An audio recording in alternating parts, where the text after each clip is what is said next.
Joining us now is Georgia Republican Congressman Doug Collins, a member of the House Judiciary Committee and vice chair of the House GOP Conference. Congressman, good morning, and thanks for coming on the program. And we have you on minutes after this travel ban ruling came down. Your thoughts? My thoughts is that the Supreme Court did what they should do, and that was that the president does have the authority. He had the latitude to look into national security and best interests of our country. They'd followed the law, and instead of activist courts or judges who decided to make up their own law, when they said nothing about the previous administration many times doing things by executive fiat, they said this is proper in this regard, and I think the Supreme Court did a right ruling here. How do you think that this decision is going to play out in the broader context of the immigration debate that is happening in this country right now? Well, I think it confirms that the president did what he thought was right, and they have confirmed that, and they've sent it back to the lower court to interpret it under the Supreme Court's ruling on presidential authority, which is a good thing. But I think it also brings to highlight that we need to actually solve the problem of immigration that we have going on in our country, and we need to make sure it's done in a proper way, with security, with compassion, with the things that the president, the four pillars that he's talked about many times. And I think he is the one that actually has said, let's solve this problem, and he's made it very clear that this is not a political issue. We've got to move beyond the political issue that the Democrats seem to like to have, and to say, what can we do to actually solve this problem so that we have good, safe, legal immigration, of which we're the most generous in the world.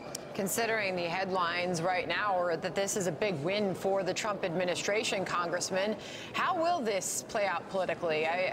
How will this affect the way the administration decides to move forward with this? Well, I think they'll continue to decide to move forward in the way that they have, especially on the travel ban. I think they'll continue that process, looking at it from the national security interest. But I think it's also going to give impetus, I think, maybe hope here up on Capitol Hill, to deal with immigration, to deal with the other issues that have been involved in this. He's been very outspoken about this. This president wants to solve it, but he's going to do it the right way. The president is not willing to do a half-hearted attempt at something that he doesn't believe in. He's going to get behind it. We're looking to do that in the House. We're looking to hopefully get the Senate on board with this. But we do need to solve this. The American people need stability on both sides of the aisle. We need to solve this issue and quit the political games of making sure that our borders are secure, that we're having a verifiable system inside for businesses to actually hire people and have our economy take care of, but also keeping those out that do not need to be here and who keep crossing illegally. Yeah, this is obviously the first big Supreme Court decision to come in on this administration's policies.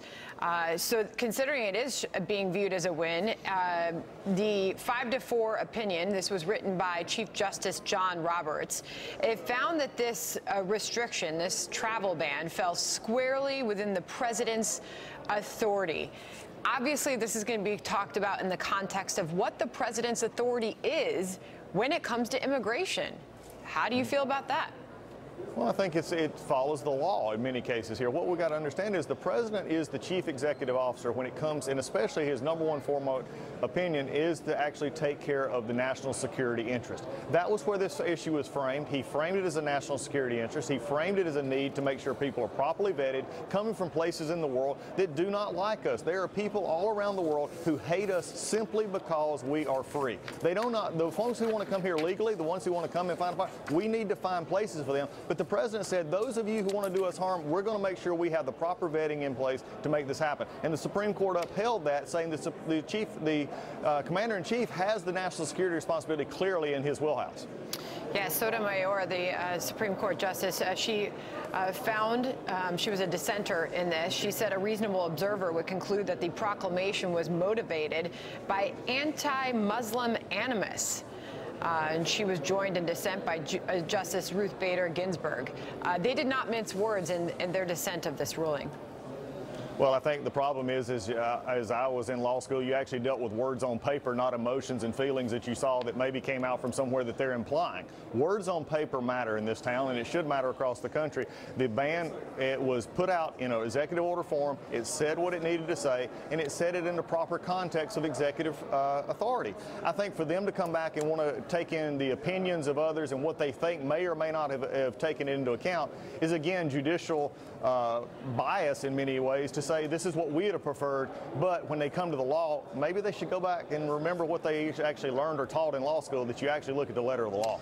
Well, we got the White House reaction to this a short time ago, a simple 7-word tweet by President Trump himself. Supreme Court upholds Trump travel ban. Wow, says the president. Congressman, thank you. Good to have you on this morning and get your reaction to this breaking news.